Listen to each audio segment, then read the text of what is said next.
মাহে রমজান বিদায় নিল, শাওয়ালের চাঁদ উকি দিল, জান্নাতের ঈদ ঝলক দিল, পৃথিবীতে ছড়িয়ে গেল ঈদে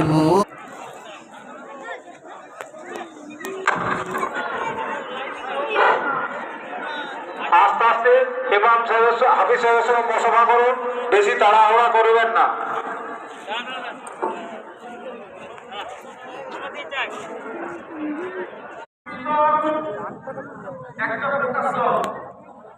এখানে অর্থ পেলাম